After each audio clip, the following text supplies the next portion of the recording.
నమస్తే అండి, నా పేరు డాక్టర్ వెంకటరామరెడ్డి. నేను Medinine homeopathy and ayurvedic hospital Hyderabad నుంచి మాట్లాడుతున్నా. ఈరోజు మనం చెప్పుకోబోయే టాపిక్ ఏంటంటే సెక్సువల్ దాని మీద చెప్పుకుందాం. అదేంటంటే ప్రిమెచ్యూర్ ఎజాక్యులేషన్ అనమాట. ఈ ప్రిమెచ్యూర్ ఎజాక్యులేషన్ అనేది చాలామందిలో మనం ఈ రోజుల్లో గమనిస్తున్నాము. ఇది దేనికి వస్తుంది, ఎందుకు వస్తుంది అనేది మన ప్యూర్గా మన మైండ్ మీద డిపెండ్ అయి ఉంటుంది.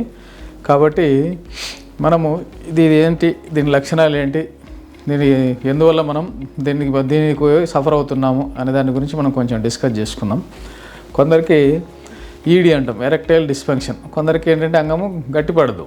కొందరికి గట్టిపడిన కొంచెం వెజైనల్లో పెనిట్రేట్ చేయకముందే పడిపోవడం, మెత్తబడడం, ఎజాక్యులేషన్ జరగకపోవడం కూడా కొంతమందికి చూస్తుంటాము.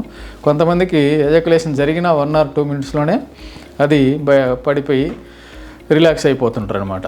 దీంట్లో ఆ పార్ట్నర్ను తృప్తిపరచలేక చాలా వరకు జెంట్స్ డీలా పడిపోతుంటారు. అలాగే కొందరు ఏంటంటే లేడీస్ కొంతమంది బయటికి చెప్పుకోలేరు. కొంతమంది బయటికి చెప్పుకొని నువ్వు సరిగా చేయలేదనడంతో అతను మెంటల్గా కొంచెం డిప్రెషన్లోకి వెళ్ళిపోయి నెక్స్ట్ టైం సెక్స్ చేయాలన్నా కూడా అతను కొద్దిగా బాధపడే అవకాశము ఇవన్నీ మనం చూస్తుంటాం. ఇవన్నీ మనం దైనందిన జీవితంలో మనకుండే టెన్షన్స్, స్ట్రెస్, వీటి వల్ల కూడా ఈ సెక్సువల్ కోరికలు అనేటివి చాలా వరకు తగ్గుతూ ఉన్నాయి.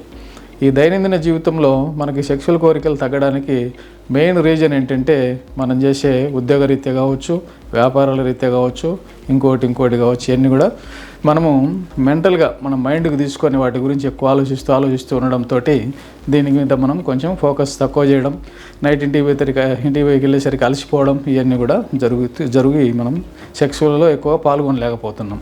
దానికి ఏంటంటే ఈ సెక్సువల్ ఎప్పుడైతే మనం పాల్గొనలేమో ఈ మనకు కొంచెం ఒక ఆత్మన్యూనత భావం వచ్చేసి డాక్టర్ల దగ్గర కూడా పెద్దగా చెప్పుకోలేము. ఈ విధంగా జరుగుతుందని చెప్పి ఫ్రెండ్స్కి కూడా మనము చెప్పుకోలేని పరిస్థితి అనమాట.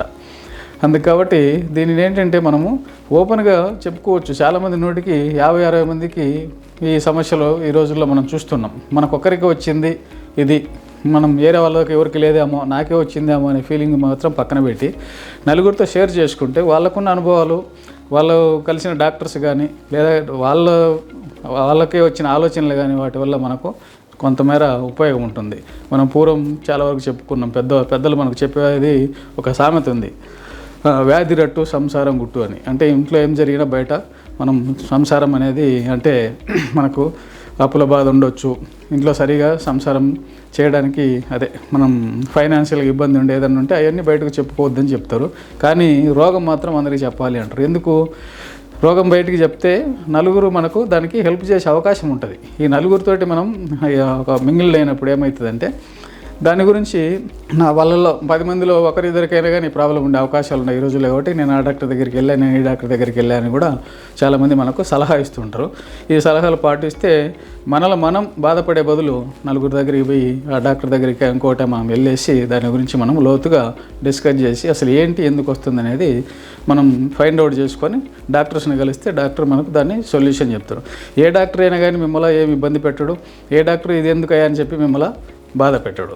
అందుకే మీరు ఏంటంటే ఎక్కువగా ఒకవేళ పక్కన వాళ్ళకి చెప్పుకోలేకపోయినా డాక్టర్ దగ్గరికి వెళ్ళి మీరు డాక్టర్స్ తోటి ఫ్రీగా మాట్లాడవచ్చు. మీ సెక్సాలజిస్ట్ కావచ్చు, మీ ఫ్యామిలీ డాక్టర్ కావచ్చు. ఫస్ట్ ఫ్యామిలీ డాక్టర్ డిస్కస్ చేసినా ఆయన మీకు సెక్సాలజిస్ట్ని కానీ ఇంకొకరిని కానీ మీకు సజెస్ట్ చేస్తారు. మనం తినే ఫుడ్, ఆహారాలు అంటే ఆల్కహాల్ ఒకటి, స్మోకింగ్, ఇటువంటివి కూడా దీనికి చాలా వరకు ఎఫెక్ట్ ఉంటుందన్నమాట. మనం తినే ఆహారాలు కావచ్చు, ఇప్పుడు చెప్పినట్టు స్మోకింగ్, ఇవి కూడా మనం దూరంగా పెట్టండి. రెండవది నిద్ర మెయిన్ ఇంపార్టెంట్ అండి. ఈ నిద్ర అనేది మనకు ఈ రోజుల్లో చూస్తున్నాం. సార్ నాకు నిద్ర పట్టలేదు సార్, 2 గంటలు 3 గంటలు కూడా నాకు సరిగా నిద్ర పట్టలేదు సార్ అంటారు. సరిగా నిద్రపోకపోతే మన బాడీలో సెల్స్ అనేటివి మనకు మీరే చూడండి, 2-3 hours నిద్రపోయినాడు ఉదయం పగలు లేచినప్పుడు సాయంత్రం వరకు వాడి బాడీ ఎంత వీక్గా ఉంటుంది, ఏ విధంగా ఉంటుంది. అటువంటిప్పుడు మనం సెక్స్ చేయాలన్నా కూడా మనం చాలా వరకు దాన్ని చేయలేమన్నమాట. అందుకు కాబట్టి first food time to time maintain చేయండి, టెన్షన్ స్ట్రెస్ ఫ్రీగా ఉండండి, ఆల్కహాల్ ఉంటే ఏదైనా దూరంగా పెట్టండి, సిగరెట్ స్మోకింగ్ ఏదైనా ఉంటే దూరంగా పెట్టండి. మంచిగా ఎనర్జెటిక్గా ఉండాలంటే మంచి ఆహారం అనేది ఇంపార్టెంట్. లాస్ట్ 6వ వచ్చేసరికి మనకి ఏంటంటే స్లీప్ మెయిన్ 6 నుంచి 8 గంటలు అండి. 6 గంటలు కూడా మనకు ఈ రోజుల్లో సరిపోవట్లేదు. ఎందుకంటే మనం తీసుకునే స్ట్రెస్, టెన్షన్ తోటి కొన్ని జంతువులు చూడండి 6 నెలలు మన ఒక నల్ల జాతికి చెందిన ఎలుగుబంటి అనేది మినిమం 6 నెలలు నిద్రపోతుంది. దానికి ఆహారం ఆకలి దప్పులు ఉండవు అంటే ఉండవు మరి.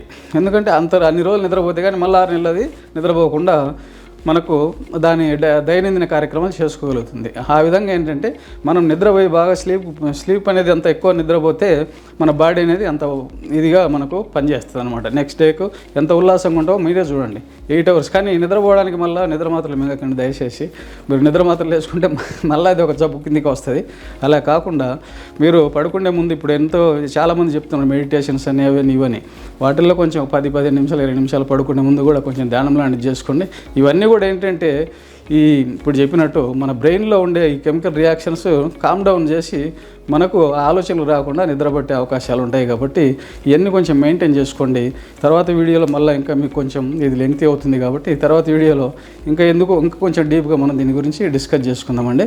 ఏదైనా మీకు డౌట్ ఉంటే ఈ కామెంట్ సెక్షన్లో కొంచెం ఒక కామెంట్ను లీవ్ చేస్తారని చెప్పి నేను మీకు మనవి చేసుకుంటూ నమస్తే పెడతాను. నమస్కారం.